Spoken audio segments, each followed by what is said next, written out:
Hi, this is Sebastian, and welcome to the Fire Belgium show. In this episode, we have a very cool interview with Nick and Julia. Nick and Julia are part of our community. They are a young Belgian couple, a young couple living in Belgium, and they are working together on their path to financial independence. So today they have a pretty solid plan in place. They're investing via index funds, and they are looking to retire many years before the vast majority of Belgian people. I say retire, but I mean financial independence, right? So they will have the choice at that point, to decide what to do with their time. But that was not always the case. So just a few years ago, they were struggling financially. Julia didn't have a job, and she had to count every euro. She was really struggling to make ends meet. And so life hasn't been easy specifically for them, and they had challenges and they had to overcome them. And so they're going to share with us their journey on this episode, and they'll be talking about their finances, of course, but also how they made this work as a couple. And it's as you will see, it's very interesting to see the two perspectives on all of these important questions. So yeah, their journey is inspiring. I hope that if you're just discovering financial independence and investing, then I hope that this story will help you realize that everyone started somewhere, and so wherever you are today is a good place to take control of your finances, and it's a good place to start thinking about this and planning for this. It's a good day to start learning. And so I hope you will be learning a lot of good things from this video. And if you are completely new to this, then I recommend you take a look at the links in the description, because we provide there a lot of resources, including a free guide and access to the community, etc. So make sure to check those. And then finally, before I let you go, just like this video, subscribe to this channel, and share this video with your friends if you think this could help them as well. There you go. Enjoy the episode. Cheers. Okay, so yes, I'm Julia, and here next. Yeah, next to Julia is Nick. Thank you very much, Sebastian, for having us. And actually, like you said, we're telling our story just as I think quite a regular Belgian couple with quite a normal lifestyle, nothing out of the ordinary, and we're since quite recently on our trying to achieve financial independence, or at least we're on our path to FI. And by telling our story, we just want to make clear to everybody who's listening that even in Belgium with let's say a regular salary, you can really in a short term put some big steps ahead for financial stability, security, and in the long term maybe even have a big opportunity and chance to reach financial independence. So yeah, I give Julia. Yeah. So we organized the presentation a little bit on a time lapse, let's say. Just to tell you a little bit the story where we started. It was not always as good as, let's say, as it is now, or not as good as it will be. We put it here starting at back in 2015. We didn't know yet, or we just met. At that point, I was at the lowest point in my life. I didn't have a job. I was already for several months unemployed. I didn't know what was going to happen with my life. I was still living from the government. I had like this subsidy, let's say, luckily, but was not really enough. So I had to live with friends, and it was really a very, very tough time. Yeah, Nick, he did have a stable job with the government, and he recently had bought a house that he was renovating, so all his money was going there. But in general, he didn't have any worries about money. It was not something he was thinking about. That's when we met. Of course, at the beginning, we didn't really talk much about money. I don't think any couple does at the beginning. But in the meantime, I found a job quickly, let's say, after that. But then I realized how much I really had to look into the money I had. I really had to learn to budget and to really live with a very minimum. And back then, let's say I found a little bit about FI just by starting to look how to budget and how to manage money. And at the same time, Nick was getting more into debt because he wanted to renovate the house and try to accomplish, let's say, a bit what we call the Belgian dream of having a nice house with a garden and you know. So, but that that implies a big expense that he thought he could manage it. So, well, what he did, but that was really at the price of not really enjoying too much other stuff or really not thinking on other things about the future. Yeah, like Julia says, we really, when we start dating, we both have totally different backgrounds, you know, on every level, and also, of course, financially.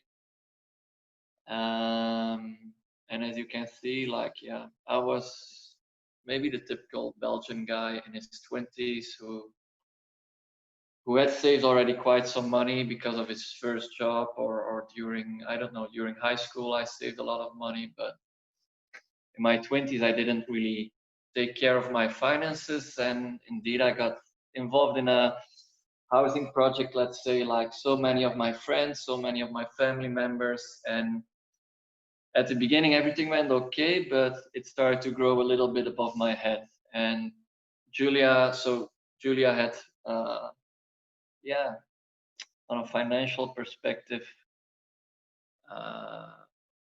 other worries. She was maybe in a much worse spot than I do, but yeah, we didn't So maybe really that's talk. something we could talk about. You know, like how was that, Julia, for you? I mean, like concretely, what was happening, and what did you have to do? Well, at the moment, I still didn't have a job. It was very hard because I really had just a minimum amount I needed, like to buy groceries or pay a small rent I did to friends and so on. Friends. So you were not renting your own place. You had to stay with No, friends. I had to live with a friend because I really could not afford myself a full place. So that was also emotionally very hard. Then I remember really at this point where I found a job. It was just a job in the Horeca, so not very highly paid. But to be able to start, I needed a uniform, which I had to pay. I got partly, but another part I had to buy for myself. So I had to make sure that I had some shirts and some shoes and so on. And I remember back then I spent the last little money I had, and I really and I started working, but yeah, they never paid at the beginning of the month. They wait at the end. And I remember on that first month at the end, I had like 20 euros, and there were still like 6 or 7 days before I got paid. And I really had to go to the Aldi and see like, okay, what can I buy for 20 euros that I can eat for the next 6 days? And I think that's one of the really lowest points that I had. And for me, it was a trigger to say like, I never ever want to be in this position again. Because back then I thought like, oh, a few months ago or a year ago, I had a very nice job and I was in a different situation and I would just go shopping every weekend, you know, because money was there. So, and I was not really thinking in the future because I was never really thought to do that. So it was just until I really hit that point that I realized like, oh, these kind of things might happen again.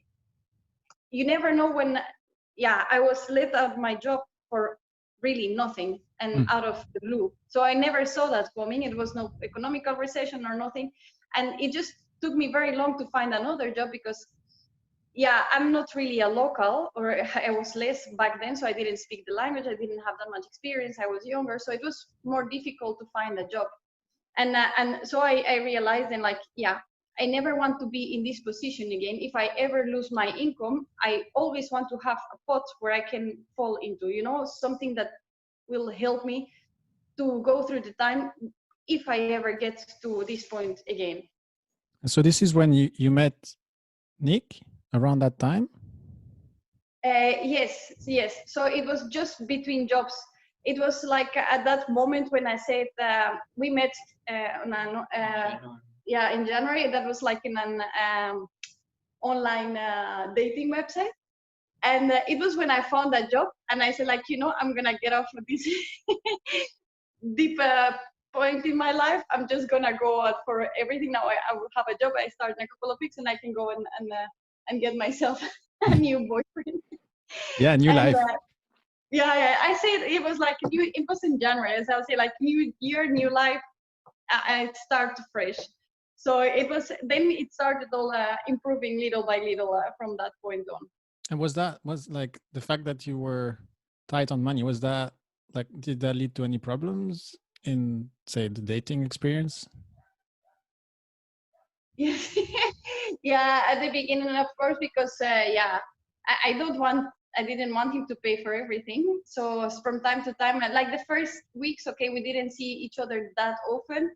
But then after, if you had to think like, okay, we are gonna have a dinner, but then try to look for the most affordable, or I would just say to him, then I come and eat at my place, and then because it was cheaper to cook than to go to a restaurant. Even that was my reasoning, he wouldn't know that yet. Oh yeah. So Nick, for you, that was like, how did you see that? Because it's like you're dating someone and that person doesn't seem to want to spend much money. How does that feel? I think I was quite easy with it, Sebastian, because I still believe that on the first dates you need to pay for the restaurant and the drinks. So Perfect. it didn't really occur to me. Yeah. And of course, money, finance, it's not a topic that I would really touch on the first date or first dates or the first weeks even. Yeah. Of course, I knew she was unemployed, but I mean that really didn't bother me. But at the time, I didn't know her situation was that bad, because it was quite extremely low. Mm-hmm. Like she said, if you only have like really no assets, you've got no house that you can call your own, and you have 20 euros for 6 days before the next what is it, social benefit and employment money comes on your account, then yeah, it's quite hard. And it's not because she's now Julia is now saying like, yeah, I got a couple of weeks after she met me, she got a job in a hotel indeed, which is even way below her how do you say that, her degree Qualifications. yeah, but she took it, although it was a low paid job. But even then, it's not because you start working that you're immediately in the safe zone, you know. After 2-3 months, it's you still need to keep on tracking your expenses, I think. Although I didn't have that. Let's go to that. I mean, Julia, you said you never want to be in that position again. Like, did you change anything then in the way you handled money? Yes, I back then I started tracking my money, even if I was not that disciplined. But I knew, for example, for certain categories that I really wanted to be fixed, for example, I have always liked to travel, and even though I was not really affording, I really wanted to go on a holiday in a couple of months. So I knew that if I could save a certain amount of money by the end of that year, I would be able to afford some short holidays or maybe a few days out. Mm-hmm. So then I started like that. Other things like groceries and so on, it took me years before I kind of decided that, okay, this is what I definitely will spend on that. And then I also really started to first save the money before I would spend it. So I would really realize, okay, this is what I need to save, or for taxes, for example, that I knew that they were gonna come anyway. So I started to put that aside, and then just leave with the other rest that I had after saving. Mm-hmm. And then I started also being way more mindful of the things I buy. And that's something I have even now. I do not buy anything by impulse, because back then I couldn't. So, but now I just learned to do that, like really to ask myself, do I really need it? And if I say like, no, I don't need it, then I don't buy it. Or if I like it, then I say like, okay, if I still want it and like it maybe in a week or two, that means that I really want it. So that's also something I learned from back then. Mm-hmm. So, like looking back now at that period of time, do you regret it, or like how do you feel about that time? No, look, I by rule in my life, I don't regret anything. I believe that that we always make the best choice with the knowledge we have. Yeah. It's like a menu on the restaurant. When you go eating to a restaurant, you never take the menu and say, I'm gonna take the worst and take it. No, you take what you think you want at that moment. And then after you realize, okay, it was too salty, or it had too much vegetables. You didn't know that. You took the decision with what is best. So now I thinking like, oh, it would be very different if I would have known other stuff. Then I would have taken other decisions, but I don't regret that. I just take my lesson and don't repeat it anymore. Yeah, but that's a beautiful life philosophy. So yeah, thanks for sharing. And another aspect, I guess, is, I mean, this sort of set you on an interesting path, right? Yes, yeah, definitely. I'm glad anyway that I found it young enough, because even when it was not before, it still was on time if I make my planning towards the future. I'm 30, by the way. So yeah, that was, let's say, 5 years ago. So I was still young enough to learn about it. And even though it took us 5 years, let's say from the moment you open your eyes until the moment you put a plan in motion, it took us 5 years. Okay, that's a long time if you think about it, but we also didn't have all the knowledge and all the tools back then, because we had other motivations. But people, like for example in this call, they have heard about it. I would recommend, learn as much as possible, as fast as possible, and start soon, even if it's not perfect your plan, but start, because time is really the key factor whenever it comes to financial independence, or just to have a more comfortable economical life. Yeah, that's very, very true. Time, key factor. Now, Luke, thanks for sharing that. Yeah, it was a period of struggle, and I think you've learned a few things there. Like, my impression is, if you had not lost your job and been in that position, maybe you wouldn't have started tracking your expenses back then, and maybe you would have started all this later. Yeah, no, I think indeed my life would have turned out totally different.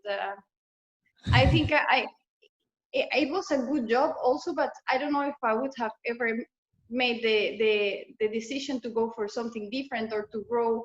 And that's also something that on professional level I have learned, like, yeah, it can always be better, so you go for it, but back then I was just very easy, comfortable on that first job. So maybe Yeah. I would have still be there, who knows. Yeah, it's a bit similar for my own journey. It all started when I was without a job and I had to crash at a friend's place, and I had to count every penny because I had nothing, and I had to borrow money from my my little brother to be able to survive. In a very similar way, I was just trying to bridge the gap between being at zero in my bank account and then getting paid, and once I got my my next job. So I relate a lot. It's like such a weird place to be, because you sort of depend on others and you're limited in what you can do. And But then, yeah, and also that hits you emotionally, Mhm. and when you are low, it's even more difficult to take action and to see the positive or to continue. Yeah, I'm but you also found very Nick. I positive mean, on you did a good job personality, there. so that helped, I guess. Yeah, no, totally. And so coming back to Nick, at that point, you said that you were buying a house, and you mentioned you used the word like something like it's heavy or it's kind of a load or something. What do you mean by that?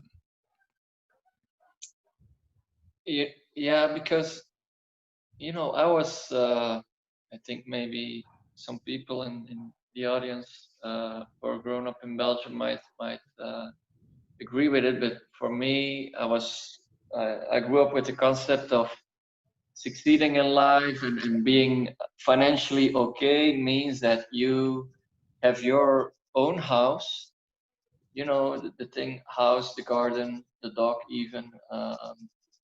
And I come from a family and a group of friends who are very handy, and most of them also even work in construction. Uh, so what I did at the beginning, I bought a house which needed a total makeover, and actually I underestimated it, you know, because you don't you always get in front of surprises of things and costs that you didn't calculate in front. And when you do like a big housing project yourself with family, with the help of family and friends, and you only do it on a Saturday or on a Sunday, then it takes quite a long time, like in our case, it was 3-4 years even. So you also have to invest not only financially, but also your time and emotions, maybe on a different level than Julia did at the time. But yeah, it's quite heavy.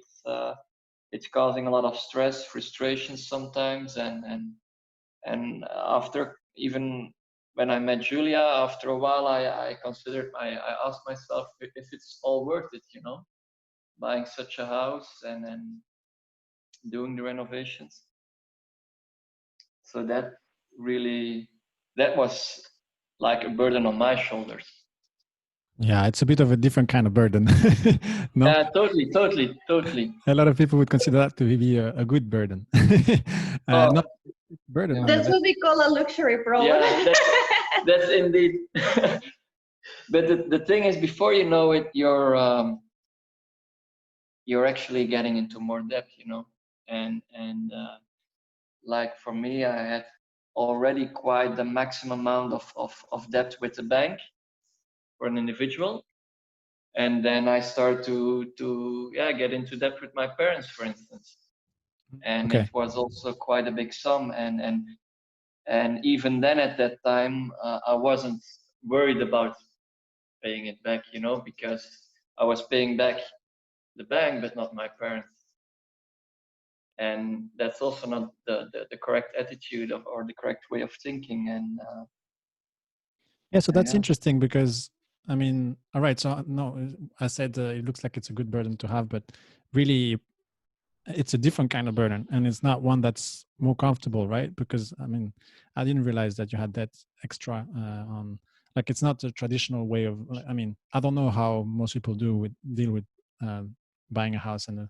all that, but yes, being in debt towards the bank and then people that it's a difficult position to be in as well, right? And it does come with um with some load on your shoulders. There's pressure for you to keep your job and pay, and then you have to choose who to pay first, I guess, in some way. So there was some financial pressure as well there, right? In a way, just different. Yeah, there was definitely financial pressure, but I didn't fully realize it, when I, even in the first, or in the first 2 years when I met Julia, and it's actually thanks to her that I also start tracking expenses and taking it into my own hands, taking it more into control. Yeah, that's great. So do you guys want to tell us a bit about that part, how that happened? Yeah, so well, then when we were like probably 6 months or so into the relationship, then I remember I told Nick that I would like to go on a holiday together. And he said, "Ah, yeah, that's okay." But I told him like, "Yeah, but we need to save for that." And I told him like, "Wouldn't you like to that we open maybe an account or I even said maybe to have a pot, you know, something like physical, like a pot where we each week put some money in it." And then he said like, "Yeah, come on, that's like old style. Let's open a bank account." I was like, "Ah, yeah, okay, that's very serious for me, but that's fine." Then it's something that is together, and we agreed on an amount to put every month. And then we said, okay, when we reach so much, then we go on a holiday together. So that was the first thing that we found also that we really wanted to look forward in common.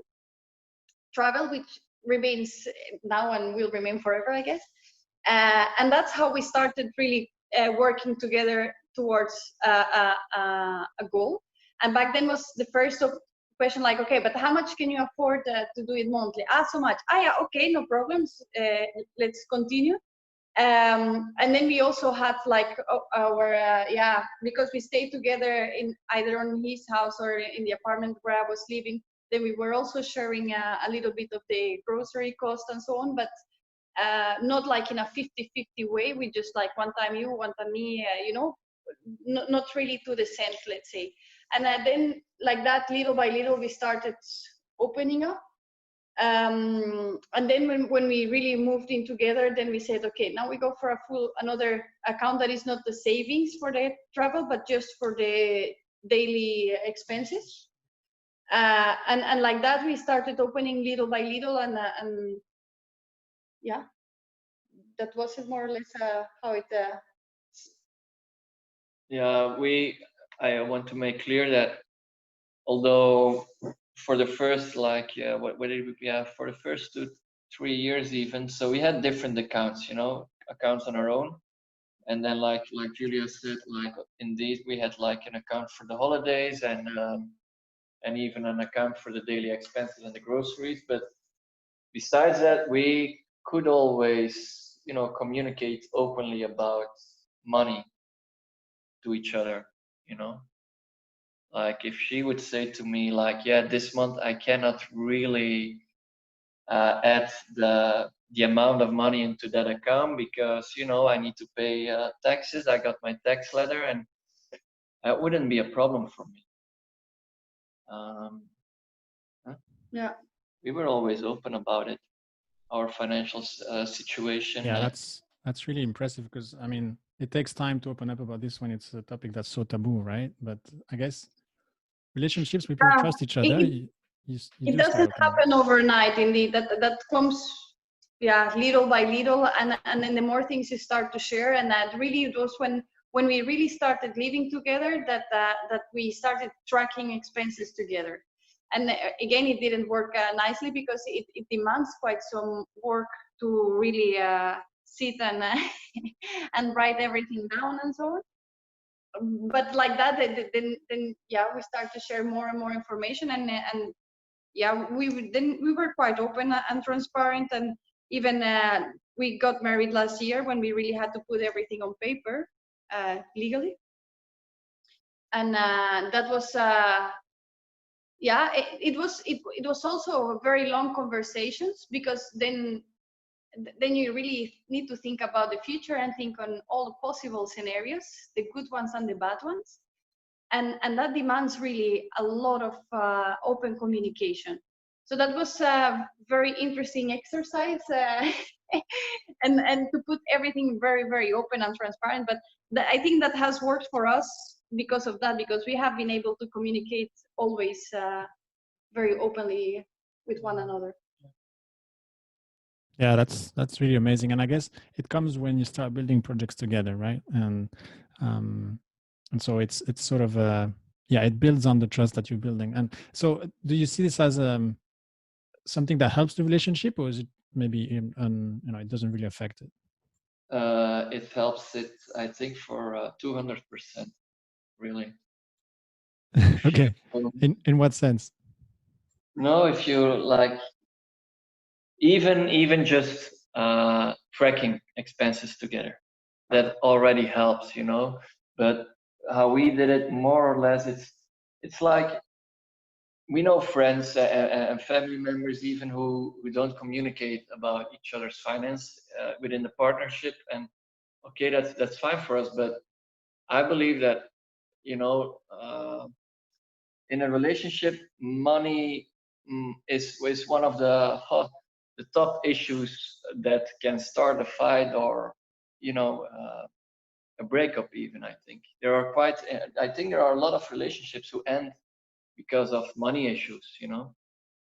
And I think by communicating about it openly and making agreements, uh, you avoid those things, or at least you avoid it before it gets a real issue, first of all. And secondly, you get to know each other on another level, even because you get to know each other, or you can see how they value money, you know. And with value money, I don't mean that money is not really an end goal, but it's more of a tool, you know.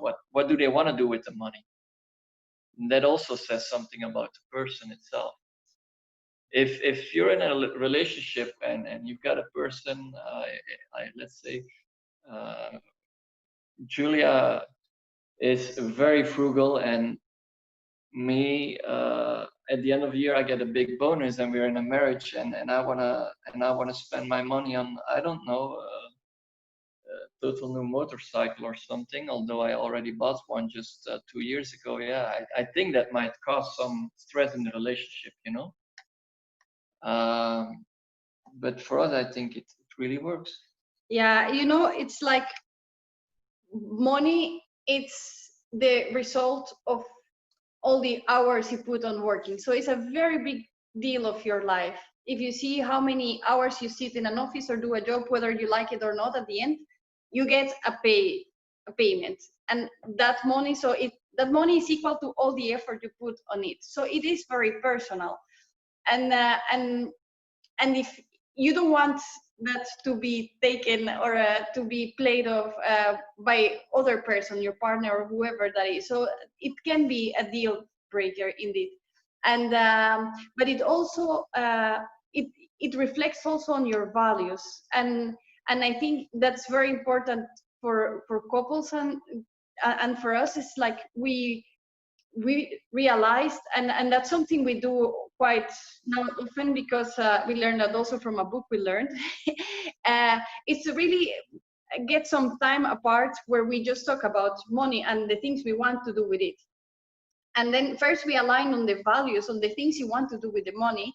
And if those values are aligned, then the money comes very easily after. But if you both value completely different things, then you better don't get the money involved, because you will put also your emotions of that hard work you made also involved.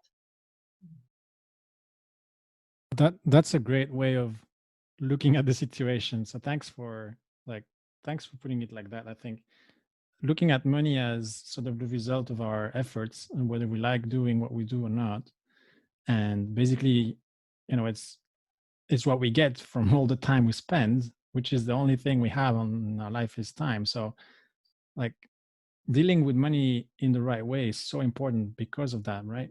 And yeah, you guys are a beautiful example of people who are conscious of that fact, and who have consciously made the decision to handle this in the right way. And obviously it's a learning journey, right? So you started with what you knew, and but you just mentioned that you were reading books, and so you're actually educating yourself to try to handle it better.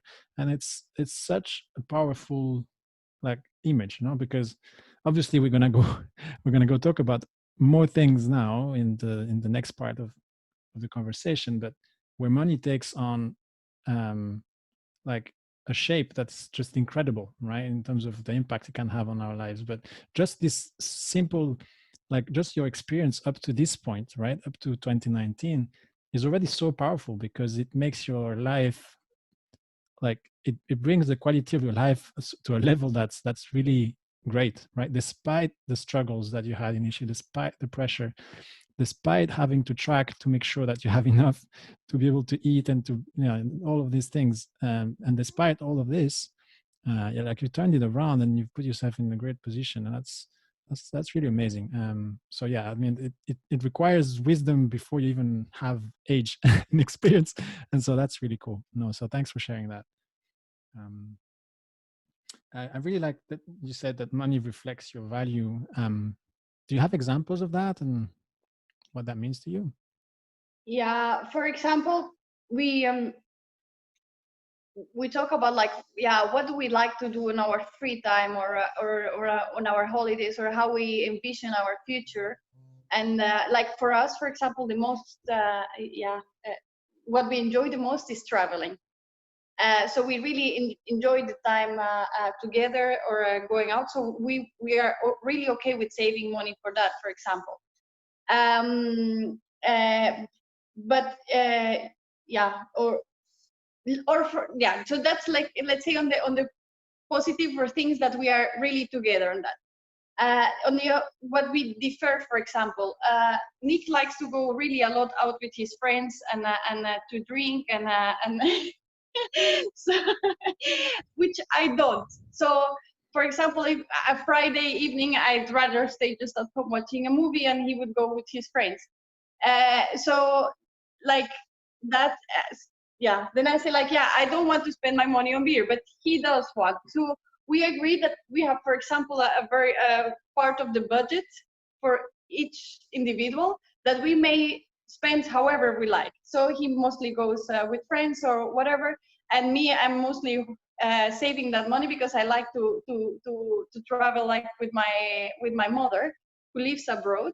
So it takes us every 2 or 3 years to see each other. So then, like that, yeah, probably Nick doesn't want to spend his money on me visiting my mother.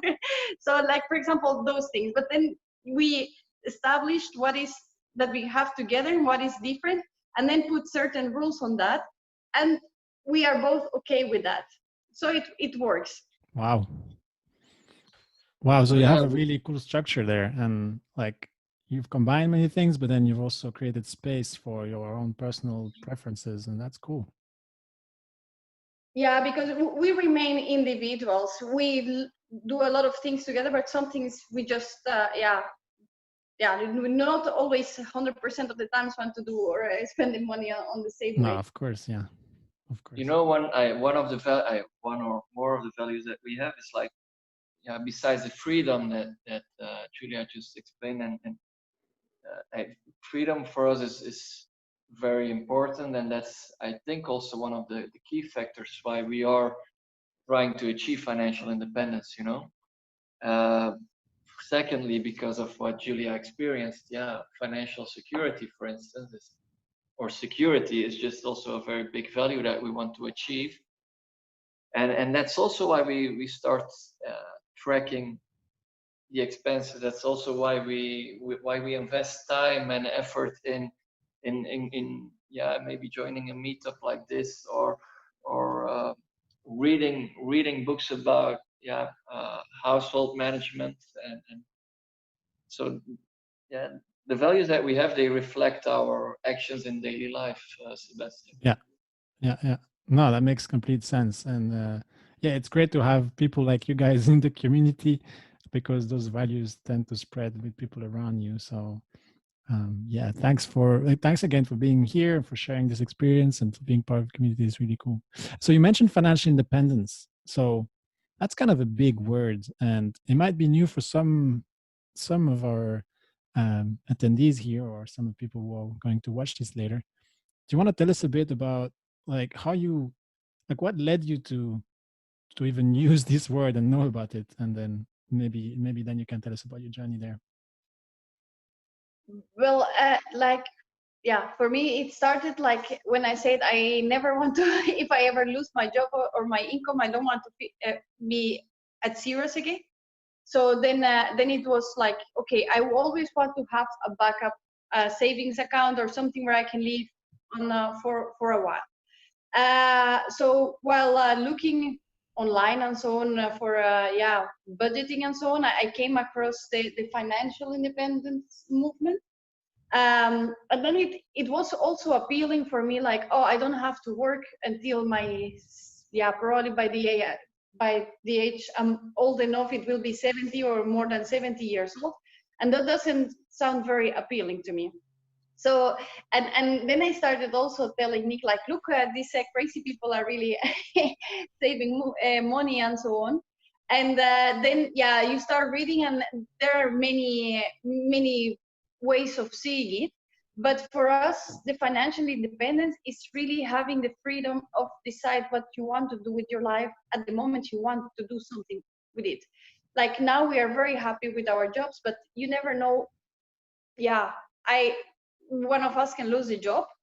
And the thing is, so how we define financial independence is that it doesn't matter what happened around your environment, you will always have a safety net. You will always be able to sleep at night because you have the money to continue living your life. So whether it's you suddenly have a very annoying manager, you're really sick of your job, that you can say, I quit, I don't care. I stop working and then get myself the time to get a newer job where I feel better. Or that you say, no, I 6 months just want to take off and let's go on a trip in South America or whatever. Or maybe the other extreme that you say, I will just work until my 45 or 50, and then the rest I will just be on a pension the rest of our lives. But just having the freedom of choice. Yeah, for me it was actually Julia who set me on that path, but that was indeed my first reaction. Like when she said to me, "Yeah, you need to read this blog of a certain guy, Mr. Money Mustache." I was reading it and I was immediately saying, like, that guy is crazy, that's impossible. And then you start to read a bit more, and there are more blogs, or there are podcasts, and then the first couple of months I was reading it, just because I was curious, but I was always in the back of my head, I was saying, like, this is impossible in Belgium, or this is impossible in Europe in general, because Taxes. all it taxes, but also the Americans, they can make so much money in a month if they have a very nice job.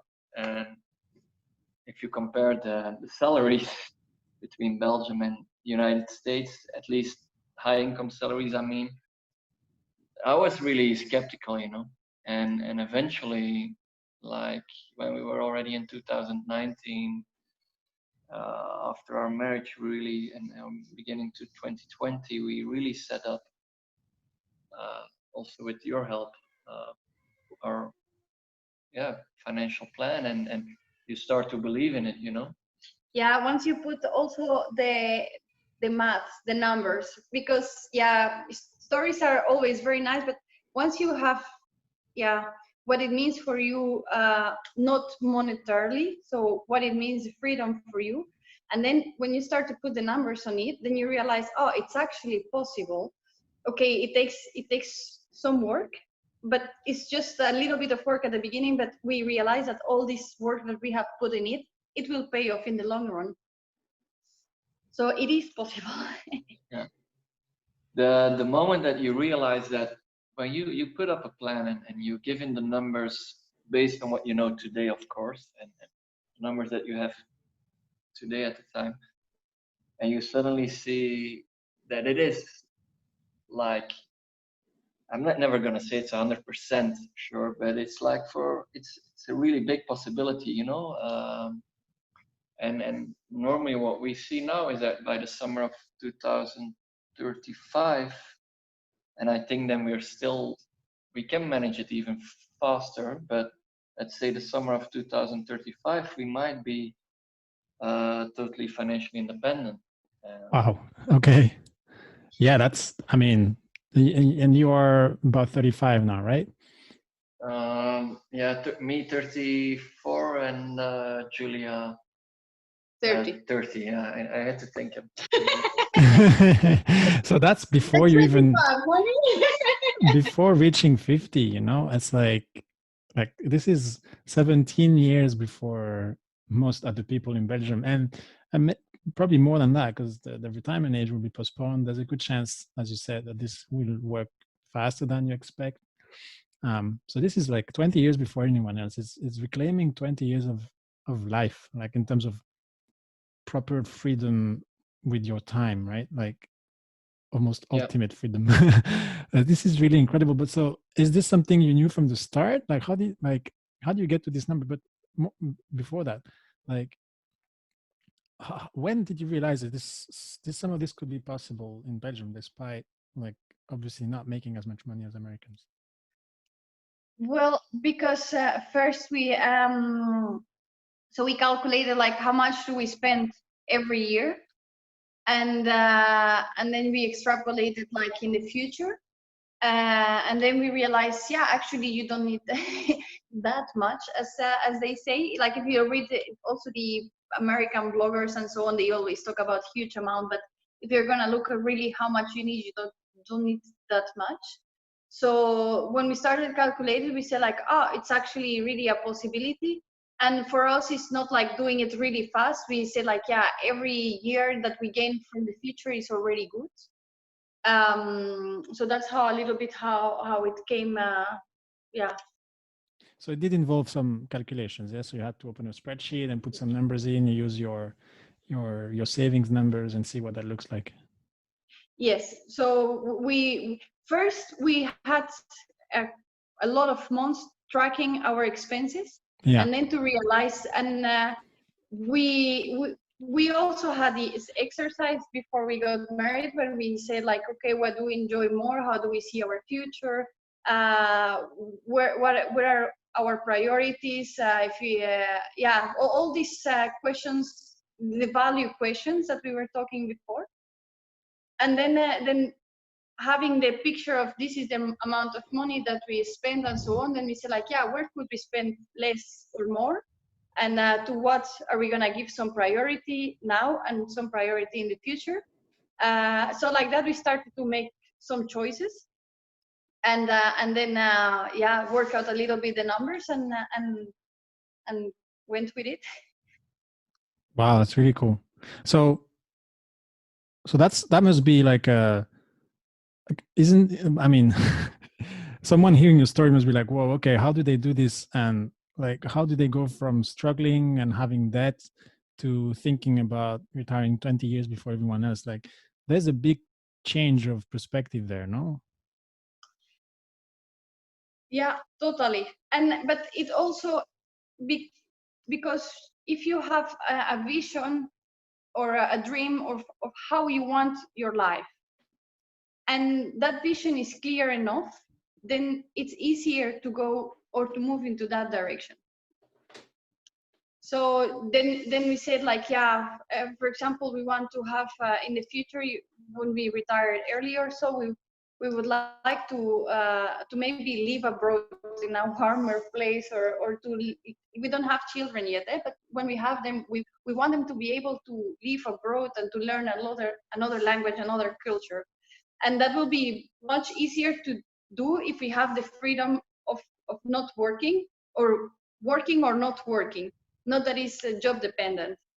So then we started to realize that's more or less the kind of life we want, and how much that would cost. And then we go back in the time and say like, yeah, if we save so much, then it's actually possible.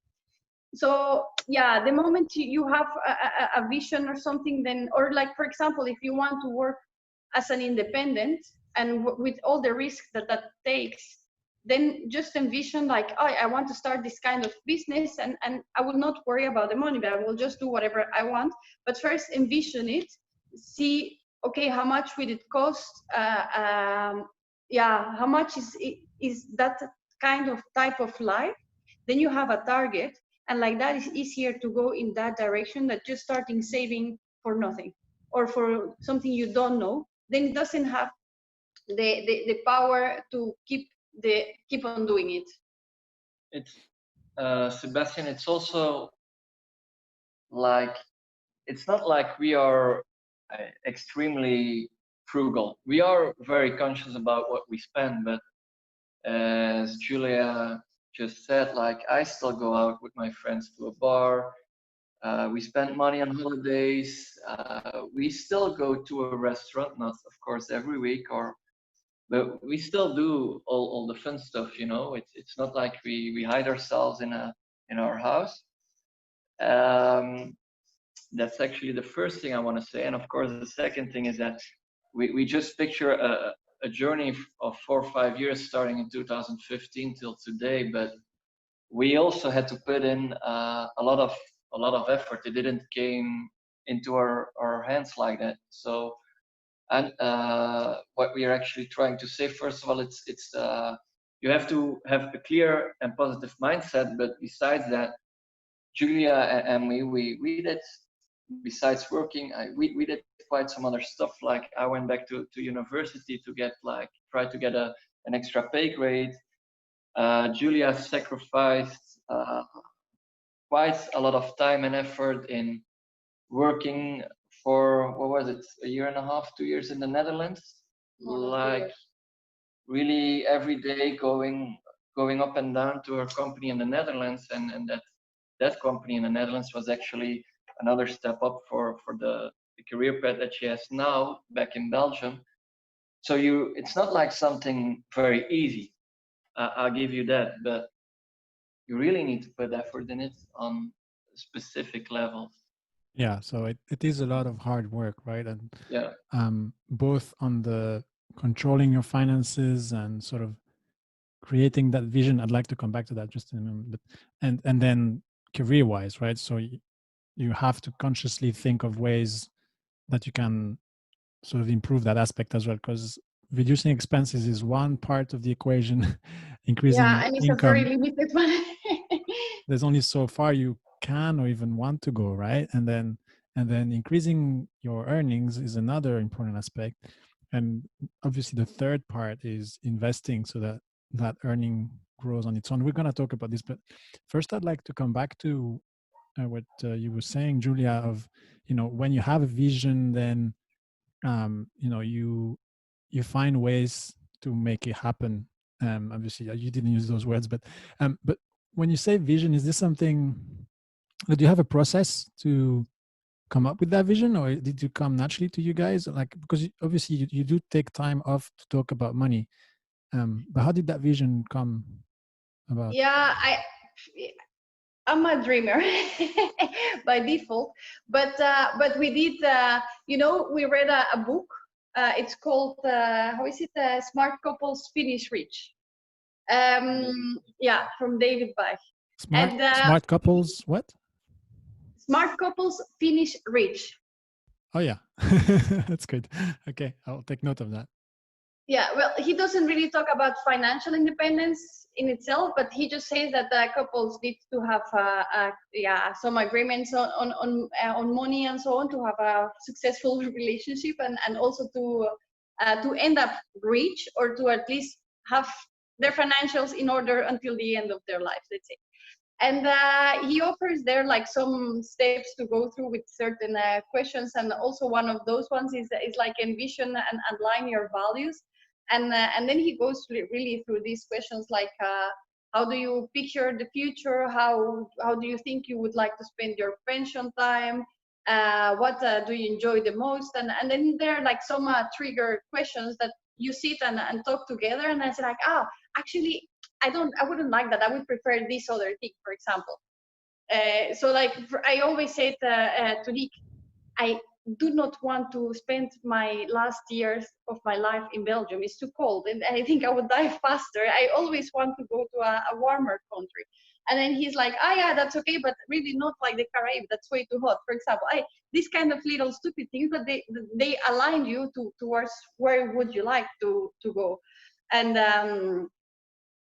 and that's very important, because sometimes we come back to that and we dream about it, or you, yeah, if somebody talks about it, then yeah, in between the two of you, we are going there or something like that.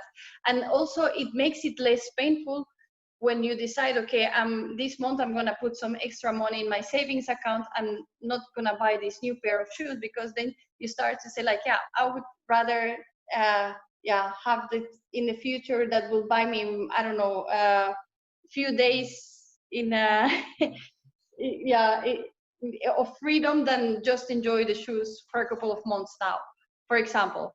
Not that we are really doing the comparison with every little thing, but it is like that, and it makes more easier to make your decisions because you know that that's the price you're paying for your future dream. So maybe, I mean, this is such a powerful concept, and it's my favorite way of looking at how to manage your own money, right? So the trade-offs that you are making when you're buying something or investing or deciding what to do with your money. But this might be new to some people who are here with us today or who are going to watch this later. Can you explain what you just mean there? It's I buy this now, or and then something happens. What was that? How does that work? Yeah, like if you buy something now, whatever, let's say a pair of shoes of 100 euros. Voilà, that's what you use. In your present, those shoes will last maybe for a season or two, a year, whatever. Then they are gone and your 100 euros are gone. But if you invest them, you put them in a bank account where it's earning some money, in 20 or 30 years, those 100 euros will be multiplied by so many times. Yeah, maybe not in a bank, in a regular bank. Not in a regular bank, that's for sure. Yeah. But then that means that in the future, those 100 euros will be valued, let's say 500 euros. So in 500 euros in that time, I will be able to do more things than what I can do right now. You know, that concept or that way of thinking, we also actually caught it from some books, and one of the books again is that book of that guy David Bach, Smart Couples Finish Rich. He was actually I think he's the guy who said like the latte factor, the latte factor. I don't know if you know it, Sebastian. Yeah, but I mean, feel free to explain. Yeah. So yeah, if you just check on a daily basis for a couple of days or even weeks on your expenses, and the guy uses actually the example of a coffee, a latte. A lot of people go to their jobs, and I've been one of them as well. So if I go to my job in Brussels, for instance, I pass by Antwerp Central Station, and on my way to the train, I go pass by the Starbucks and I pay a coffee for €5, and maybe I get something else to eat because I forgot to eat because I woke up too late. So by the time you're actually at the office, a lot of people do this, not everybody, but quite a substantial amount of people. By the time you're at the office, you already spent 5, 6, €7 on that day, and you can question yourself, what for, for just a coffee in a way too expensive coffee shop like Starbucks. And he actually makes a calculation like, what if you just drink the coffee at home or take it with you in a thermos, and you save those 6, €7 a day on a daily basis. And he makes then a calculation that after 10, 15 years, just that little change in your habit, because it's just a little change in your habits, it's saving you tens and tens of thousands, and you can make that exercise for many things. But from the moment that you start tracking your expenses, and there it all starts with, you really see the number, like, and people who don't do it and who are hopefully going to start with it soon, then they will always be in for a surprise at the end of the month or at the end of 3 months, like, oh my god, did I really spend so much on whatever, groceries even, or shoes, clothing, I don't know, toys, and that's actually the same concept or the same idea, that you need to be conscious with your spending, try to invest it, or try to save more and try to invest it in something, so you get double the benefits later on. Yeah, and it's not about cuts everywhere, because then life becomes really boring. But it's, again, we go back to the values. What do you value more or you value less? Like, for example, again, to us, we value a lot travel, so we didn't give that up. We still go every year on a big holiday and we enjoy it all way. But we are not really big fans of clothing or shoes, so we really change clothing only when it's really needed to change, not buy to buy. Or the car, we really have a basic car that takes us from A to B, and it for us doesn't need to be the newest model because we really don't care about it. But some other people will say, no, I really need the last BMW. Go, it's okay, go for it. But then if you don't care about eating out, then don't eat as much out, then save where you can. But that you only get to those conclusions once you have really done the analysis of yourself, of where do you put your money and where do you say like, I want this more than this. Because if you start spending on everything, on giving yourself now a very good life, then yeah, you're also buying your time in the future. And it's okay if that's your choice, but it would be very sad if then suddenly you're 60 or 70 and then you don't have some savings, and yeah, then you realize, oh yeah, where's all the money I had in my life? And then you realize it went all in just, yeah, very short pleasure things in the past. Yeah, so it's about finding that balance, right, Yeah, between Yeah. enjoying yeah, today and preparing for the future. yeah, totally. Because life is today. It has also no sense to, yeah, save, and explode yourself, and you never know something happens to you, and you never get to your retirement. Life is to enjoy anyway.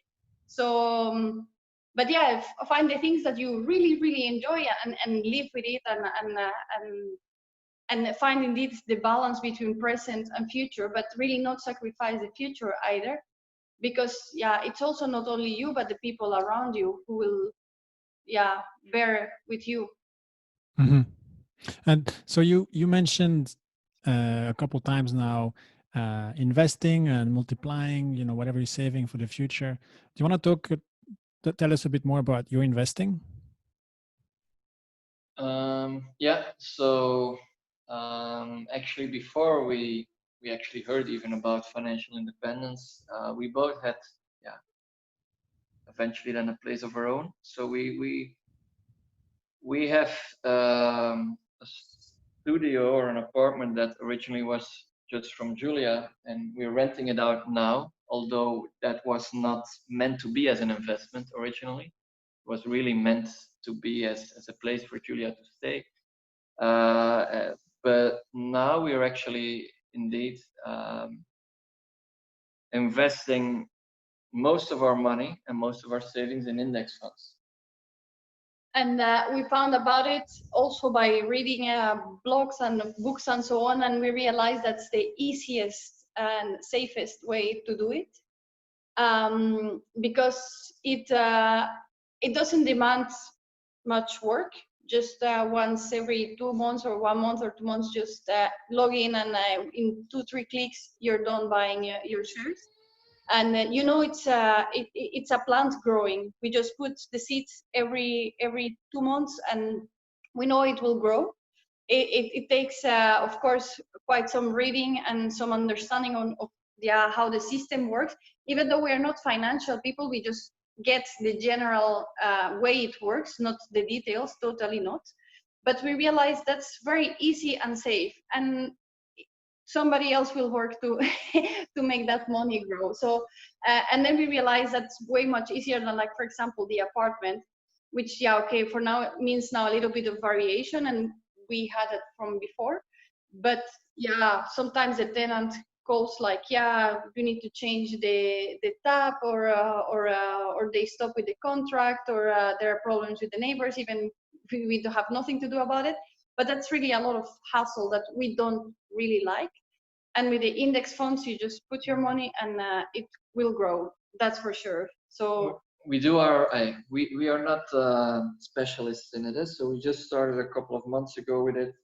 But and we had we were a little bit afraid of it at first, because it's investing and you need to have you think you need to have a very deep understanding about how stock markets work, for instance, and actually that's not true. So it's like Julia said, it's you don't need to have a degree in economics or finance to understand it.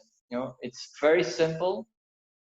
It's doesn't require a lot of effort or time, and yeah, it's actually one of the best financial products that generates positive results, you know.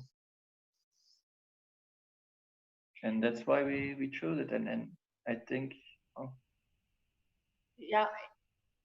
we are now, I think we are, but that will be maybe a little bit further in the presentation. I think we have around 40% of our income that we monthly invest in index funds. So do you want to go there now? Maybe we continue with the presentation. Yeah. Yeah. So here is, let's say, more or less the path to a FI, which is very simple actually. So first we track our expenses until we realize, okay, where is our money going to? Then we decide how much we pay ourselves first, invest, and pay yourself first means that before you pay anything else, you take your payments there. So you realize, okay, this is the amount that you can that you are gonna save every month, and we just automatize. Everything is automatic with us. So it really it comes a salary on the bank account, and we have specific dates where everything goes to the specific other account. And the first one is the investment. So the first day of the month it goes.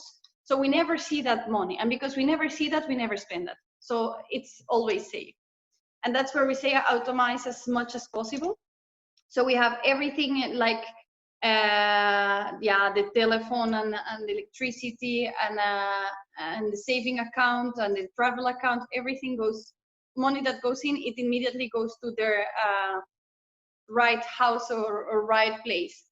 And like that, like, yeah, it's very easy. We don't need to track it anymore. We don't need to follow it anymore. And eventually will take us there to FI. That's indeed a very simple diagram, and it's quite amazing that it's almost so simple, no? When you think about it. Yeah, but those are the things that we picked up from the books that we read, from the Facebook group, from people in the community, and from blogs, and it's really, once you have this system in place, it even takes no effort because it's all optimized, like Julia said. You just need to have a very good understanding about the money coming in and the money that on a regular month goes out, so that you really have more or less the right figures to put in the different accounts, like that you really have a clear view about how much can I afford on a monthly basis to invest, you know. And so coming back to this investing, like for the people who are completely new to this, you did mention that it's simple and easy.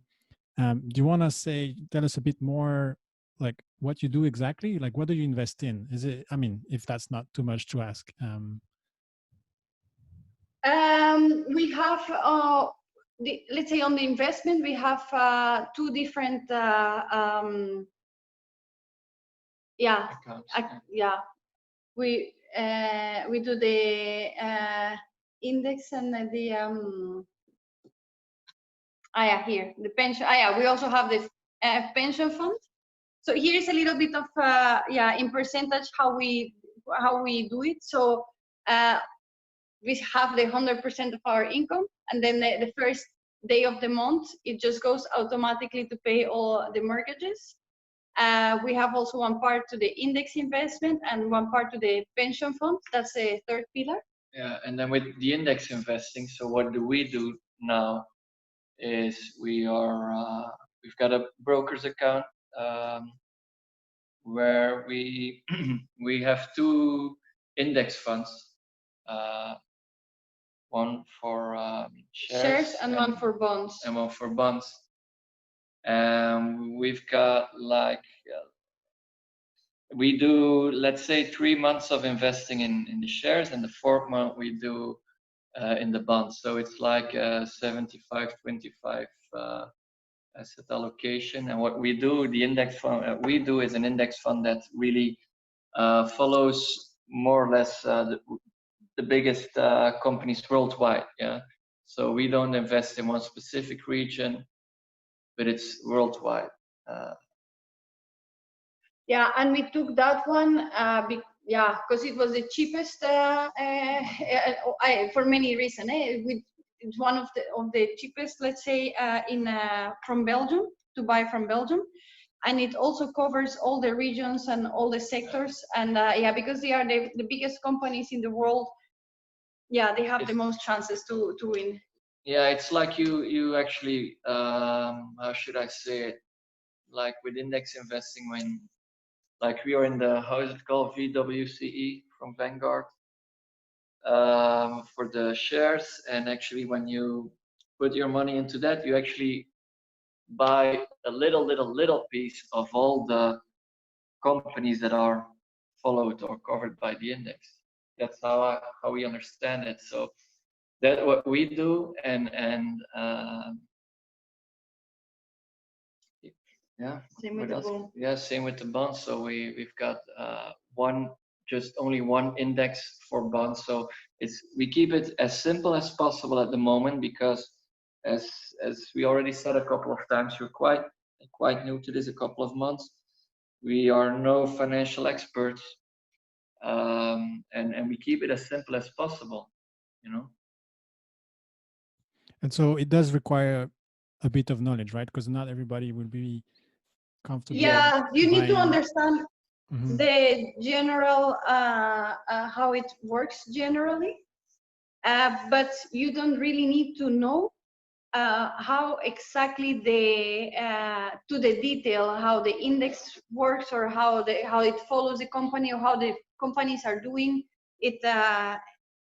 It doesn't it doesn't matter. But of course you really need to know in general how it works, so to make sure that you're also taking good decisions. Like, for example, I just say that we chose this one because it was the cheapest. What I mean by the cheapest is you need to know which one to choose, because even if it costs a few cents more, or on fees, for example, or on taxes, uh, you need to know that on the long run it's gonna cost you a lot of money, like buying a pair of shoes. and that's something that you really need to spend the time at the beginning to learn about the general topics until you can set your system, and then it goes on. And for us it really helped a lot, the course we followed with you, because before we had a lot of information, but again it was so wide, and so like mostly from Americans and so on, and like what we learned from you, like to apply that specifically for Belgium, it really gave us the boost and the key knowledge to really say, okay, we go for it, and started with it. Yeah, so maybe just for a little disclaimer, Nick and Julia came to the course that I gave in April, right? So I think we did all of this in April together. And so yeah, this is the course that I am developing, and so Nick and Julia were part of the beta testers, and so that's how we got to know each other, and that's how I got to know about their story, and that's how they agreed to share their story with us today. So it's not we kind of know each other a bit, of course. But yeah, so we had started before with the help of the broker, but yeah, what they say, it's help. It's actually help for themselves. But that you only realize once you understand the how it works. Yeah, we did because we're now, in the past we did quite some other stuff as well. We had like we had like an investment fund with the bank, with the local bank, who, they're not, I wouldn't recommend that. From first-hand experience, we then knew about index investing, and we said, that sounds interesting, and that's more promising. So then we went to the broker, and the broker advised us because we're all quite new to this, they advised us to take like a specific fund where they actually handle on the business or your business with the money that they give you. But of course they charge quite an extra fee, which also decreases the future profits. And eventually then, because of people in the FI community, because of you, we got to know the basic knowledge to handle it ourselves. Yeah, that's So a big step, right? And so sorry, yeah. go ahead. No, you can do it, Sebastian. No, just to summarize, so you basically signed up with a broker and they handled index investing for you. So it's a bit like a robo advisor, right? Yeah, it's like a robo advisor, but they charged, I don't know what was it for us, but because of course, the more you put on the account, the smaller the fee is. But for us, the fee was because we started with a basic amount, which was, not going to say any numbers, but it was already quite high. But it was like they charge you 1.45%. Oh, okay. So if your fund gets like, I don't know, at the end of the year a 6% or an 8% profit, you need to decrease it with 1.45, I think. Or 1.45 was everything in total, yeah. Yeah, something like that. But then you also realize that they make choices that are totally different than when you manage it yourself. And they do it because they want to give you the impression that you're not losing money, but that's really on the short term or a very short vision, because even like now we know that the economy went down, but we don't care because we know that on the long term it will go up, whatever. It doesn't matter what happens now or in the coming weeks or months. In the future it will go up. And then the bank, they only look at the short term because they always want you to believe that you're winning always, which is right on the short term, but again not on the long term, and we are for the long run. So then but once we understand the system, then we realize they are really kind of ripping us off. So we stop with that and then continue really on our own path, because we have now a better trust and a better knowledge.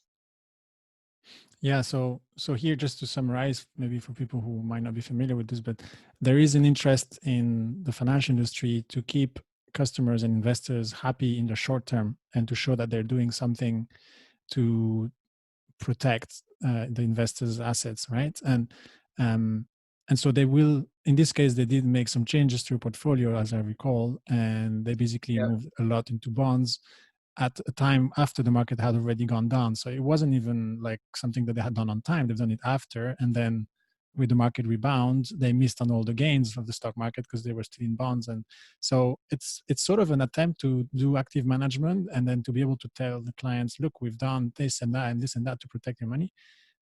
But as index investors and as index investors who are investing for the very long term, we know those small changes, swings don't matter much. And we know that actually moving things out of panic move hurts us in the long term, right? So it's surprising for banks to actually do that when they know themselves that doing big changes like that to a portfolio is very rare, very rarely lead to anything positive. But so I was really surprised when you told me that story first time, and I'm still surprised when I hear it now.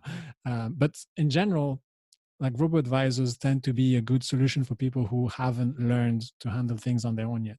I'm surprised that this one acted like this. I don't think they all do. So this is nothing against robo advisors. I think they are an excellent way for a lot of people to get started if they don't have the knowledge or the confidence. But as you said, on the other hand, if you don't know, it doesn't hurt you. That's but another thing. Yeah. The moment you realize that you know, and then you put the numbers, and then you see it in the future how much the difference there is, then you say like, "Oi, better." But if you don't know, will not hurt. Yeah, and so basically, if you don't know, then it's a good solution. The moment you understand how it works, and the moment you understand how to do it yourself, then you want to change fast. If you are able to actually implement on your own, right? Because there's also some risks on that side, right? That's basically some discipline involved. But no, totally agree with you on that.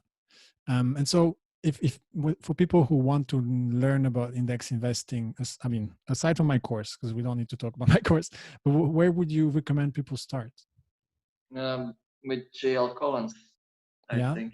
Yes, that's a very good book, and it's called The Simple Path to Wealth. Yeah. It's a very, very easy book, easy to follow.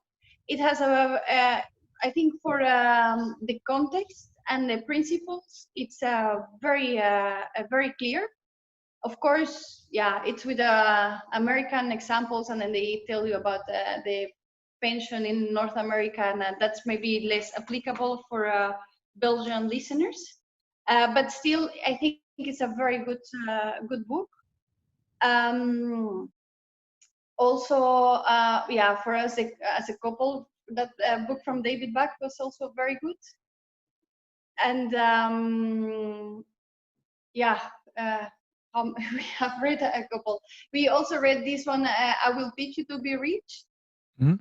which also has another perspective on it's from Ramit Sethi, and he explains a lot the importance to have fun in your now, but also not sacrificing the future. And again, many samples with the North American case, but still very good framework and a very good reference for everybody. Yeah, that's it. So he has a different perspective compared to the FI community, but I think he does strike the balance at a nice place, and so Yeah. it's a Yeah, good. because like if you read some blogs, like for example, the Mr. Money Mustache, it's also really nice, but he goes a bit too to the extreme of frugality and so on. What was the name of the Canadian? Millennial Revolution. That's also Yeah, these are pretty solid bloggers. Well, and you've mentioned quite a few names there, and hopefully we bring them on the show one time. I mean, I know JL Collins and I know the guys from Millennium Revolution, so maybe we'll bring them on at some point. If they ever listen to this, hopefully they feel like it's a good idea. Anyway, is there something else you want to share with us on your journey? I've obviously I have more questions, but I'd like to give the audience the chance to ask questions as well. And we have about 25 minutes left. So I was thinking, is there something else you want to share? Something really important, like maybe in summary, what do you want people to remember from your presentation today? I think it's best to remember the very simple things that we wrote on this slide, and I would really recommend people to. There is a lot of information out there, so and it might be overwhelming, but I really would recommend to start tracking your expenses and to take action. Just start with it, and it might take you a couple of years or even a full years. Might take you a full year to really set a plan in motion, but it's worth it. And the other thing, yeah, I would say that it is for people with an average income in Belgium. I think it is a possibility to reach financial independence, Sebastian. It really is. It's not a mission impossible. Yeah, I would say that, like, you need to know it is possible, and the moment you realize it is possible and you know what you want, then the way will show easier. Wow, yeah, that's very true. And a lot of people are just not aware of this, right? And so they can't imagine. But if hopefully they get to watch this talk and listen to you, and hopefully that helps them understand that it is possible, because you guys came from a place where um, basically you were doing, one of you was kind of doing the regular Belgian thing, and the other one was maybe in a more difficult situation. But you've gone you've progressed a lot in those 5 years. You've completely transformed your lives from many aspects, and not only money though. So I think it plays a big role in the relationship that you have. And just listening to you, we know that things are going well, and like you have super projects and you have plans, and you're talking about what's really important. And it feels good listening to you guys speak the way you do and sharing your stories the way you do. So again, I wanted to thank you for your story. I want to thank you for the presentation. I love this one slide here. I think it summarizes everything we talked about so well. Regarding, well, on the money side, we talked about a lot of other things that were not money, but this is nice for the money aspect. And so yeah, thanks a lot for that. Thanks for your time. I would like to open the floor to our audience and the attendees that are here with us today. So everyone, I mean, if Nick and Julia, are you guys okay if they ask you a few questions, if they have any questions? Yeah, sure. So everyone, Yeah. we'd like to invite you to turn on your camera and introduce yourself briefly and ask questions to Nick and Julia. Like this is a good time if you're learning or if you're discovering this world of index investing and financial independence. This is a good time to just ask a few questions. So yeah, please just turn on your cameras and let us know what you want to know about.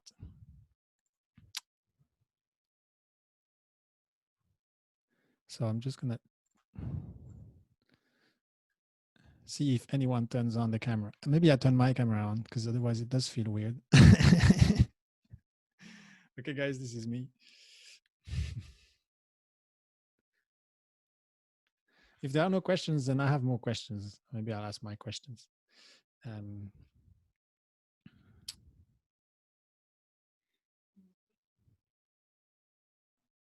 So we did talk about the fact that anyone with a medium income can probably look at financial independence as something as a goal or as an aspiration. For someone who's living paycheck to paycheck and feels like it's doesn't know whether it's medium income or average income, but is struggling to save. Like what do you say to those people? And when we talk about FI, it's a bit of a difficult conversation, but what would you say? Yeah, I think you just need to know that it's not forever, that every situation in life, it's just temporary, and that your life is in your hands.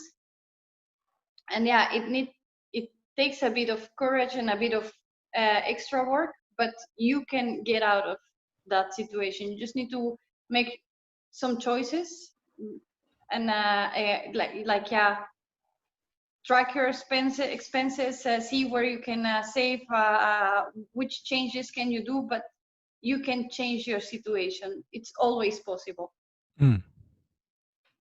Yeah, so this works really for anyone at any level, right? I mean, the very basic track expenses aspect, right? Because if you don't have control over your money already, then that is the biggest quick win, right? Just take control, know where it's going, and almost naturally things will change, right? Totally, yeah. So we have Wael who turned on this camera. Wael is the most courageous of all of our attendees today. Hey, Wael, good to see you. Is there something you want to ask Nick and Julia? Definitely. First of all, I would like to thank them for taking the time. And I want to introduce myself. My name is Wael, and I'm not in Belgium. I'm actually in Canada, and I'm still in the learning phase. So you guys ahead of me.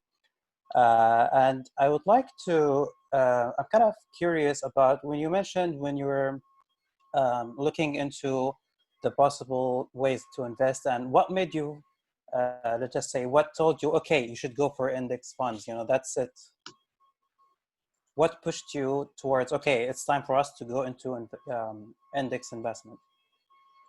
Yeah, there were some possibilities, once you realize that you make every month quite some money that you don't spend and you want to invest it in something, there are quite some possibilities. And the first one we did without even actually having it as a goal to do is real estate. Yeah. And real estate might work and or can work and is a very valuable option. But for us, I actually experienced it with my own renovation project here at the house, that it can take also a lot of time and effort, and if you're not very handy and you need to rely on somebody else to do it, it will cost you, or it can cost you a lot of money as well. And index investing is now something that we can do ourselves. And again, we are no financial professionals. We're actually even quite lazy. We read about it. We follow some blogs and we read a book or something, but it's not that interesting towards us. We don't want to spend an entire day in managing our investments. And that's exactly what index investing is doing for us. You know, we spend every month 2 minutes for our investments, index investments, and that's it. We don't look at it, and we'll see how. And once a year we will see, and we will look at what's the balance on the account. Besides real estate and index investing, again, you can go to a bank, you can go to what we did, a broker account or a robo advisor. But the ones we did, we didn't have such a very positive experience with it. So that's why we immediately went to index investing ourselves. Other possibilities we didn't. I mean, okay, you can buy bitcoins as well, I guess. But yeah, well, that's what I wanted to say. It's a proven path. So other people have done it, and they have succeeded, and yeah, the proof is there that it works. So yeah, for us was also easy. You can start doing other things or learning really to trade yeah, individual stocks, but then you need to learn, and then you have more risk, and we were not really up for it. So index funds was really the easiest and safest way. Yes. Now I'm going to ask a question. I'm not sure if it's going to apply to my region, but I'm going to ask it anyway. During your search, did you try to find a way to optimize the taxes? When you're for your investment, did you consider that part? For the investment, you mean the index investing? Yes. Yeah, we did, but it's not like taxes and the entire tax system, but also on investing. It's quite a difficult topic for when you do it from Belgium, I think. And we were not that familiar with it. But that's also something we learned on the way, thanks to the course of Sebastian, because it's very difficult for us. Yeah, they are really a lot of taxes and well hidden. So for us, yeah, for us was like really picking the right index, because that was already with optimized in taxes, let's say. Mm-hmm. All right, thank you very much. Just to come back on the taxes, like this is probably one of the most confusing areas for a lot of people, and it's something that changes over time as well. So it doesn't change very much, but it can change over time. And so it does make sense to spend time up front figuring out how it works, and figuring out the best way to invest so that it's optimized for the current tax system. Normally, for most places, so including Canada and other countries, the community is doing research on this, and the information is available on various blogs and Reddits and Facebook groups. It does take some time to find, and sometimes you can find it, and then the solution will be presented to you by which will be well, here are all the taxes, and here's what we do for optimizing for it. And so that's great. I think that could be a way of starting. Now, it's also important to understand how those taxes actually work a little bit, because you kind of want to know why you're doing what you're doing. So there's a bit like it's a bit more work than just reading what everyone else is saying and doing the same. I think it's worth actually going on the website of the country you're in when you can find those actual details there, and try to confirm a few things, confirm what's been shared on blogs and communities, and so that you understand where it comes from and where to check if it changes. But it's not super complicated. It does take some work, but once you have it, it's nailed, and it's valid for a long time. So yeah, for example, for you, Millennial Revolution probably have a good section where everything is explained from the Canadian perspective. Now, whether that applies to you completely or not, it's a different question because it's very personal, but there should be a lot of really good information there.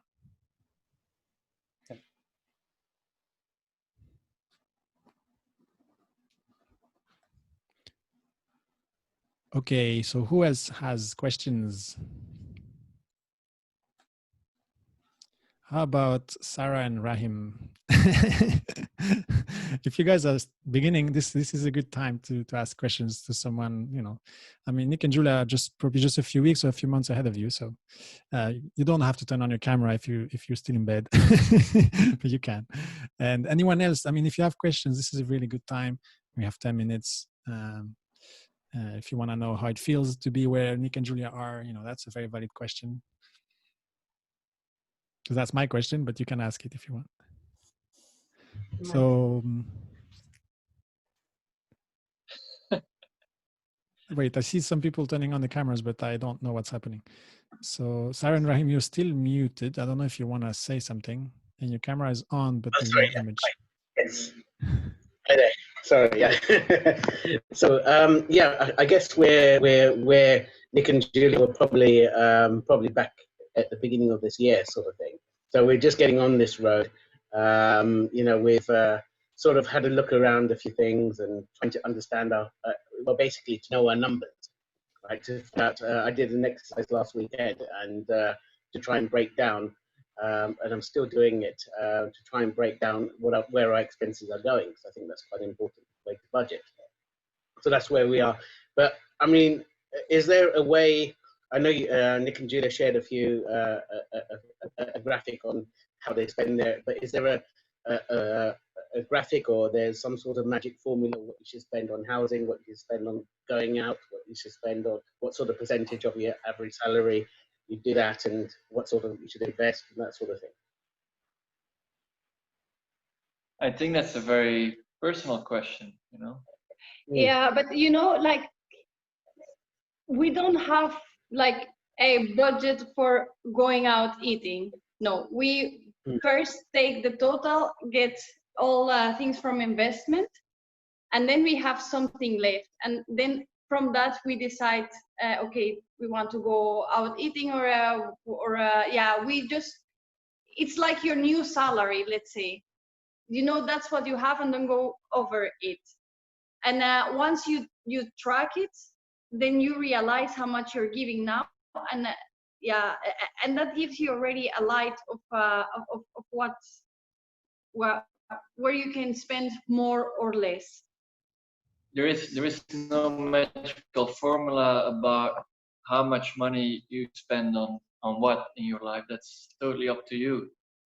Of course, yeah, if you're gonna invest 5% of your salary, of course the pet to FI, or even, although that's already a good start, you know, I don't wanna criticize that number.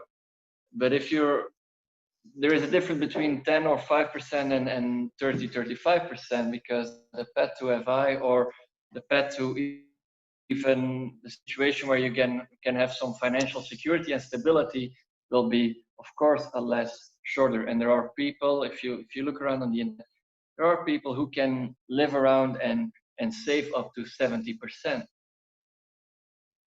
And that's good if they can do it. if they can do it. We, Julia and me, by experience, we know, like, look, we've got, for instance, you saw it, we've got mortgages, we've got debt. So about 24-25% of our salary, our income, goes automatically about to pay off the debt. So it depends on what you want in life, on the current situation, on the present, but also on, yeah, what was your situation when you started hearing about FI, about hearing index investment? Because some people hear about this for the first time in their end 30s, early 40s, and they've been living 20-25 years in a with those totally different concepts, you know. And they don't have the luxury like we to say, like, we can invest immediately 40%. So yeah, I think Rahim, you just start with indeed tracking the expenses and try to, because you're obviously a couple, I guess. Yeah. Like talk about money. Talk about money and try to find a way. Like, is it worth to spend that amount to those things? And are we willing to save? Are we willing to save up money? And after a couple of months, you will find your number that works for you. Yeah, I know you mentioned the latte effect, and I was just doing our expenses, and yeah, I'm just looking over at her, and I can see a Coke here or a sandwich. No, not sandwich, but like a snack or here. Certainly does add up, and we were shocked to find out how much we were spending over the whole year. So yeah, I can understand that. So yeah, we've got practical examples of that. Yeah, indeed. And then if you compare that with your values, and then you realize, yeah, actually, for me it's the same, a coffee or a snack outside than a fruit at home or whatever. Then you say like, yeah, maybe I can save over there. But if for you say like, no, I really love snacks, I cannot live without them, then it's okay. You make that choice and then see somewhere else where you can cut. But you never go to those conclusions if you don't have the real full picture of the full analysis. So it takes a bit of a time, because you also need to, it might be also seasonal dependent, that you realize like, yeah, December, for example, there are so many festivities, you're going to spend more money, but then another month is less. So if you have at least full year, that will give you really the full picture. But once you do it a couple of weeks, it starts showing quite, and really talk to each other to see what you value, what you want, how you dream your future. And it will also, it's also a really nice activity to know each other.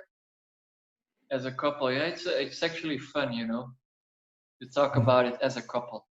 Yeah, I mean, I guess we're having that conversation of where to strike that balance at the moment. Yeah, and yeah, it's really fun for you, maybe, yes, but yeah. So we're trying to strike a balance to what's acceptable and what isn't, without losing the quality of life. Yeah, but it's going to be a long conversation, I can tell you that. Yeah. Yeah, no, indeed, it doesn't happen in one time. It's like really several times, and then you start thinking about it, and after 2-3 weeks, you come back and say like, yeah, actually, I forgot that this kind of thing, or I had another conversation somewhere, or you have, I don't know, so many inputs and things on your daily life, and then you conversate about that again, and yeah, it's fun.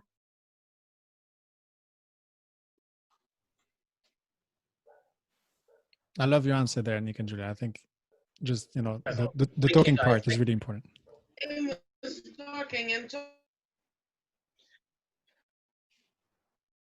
Oh, you're muted. Yeah, I think we just initiated a fight or something. No.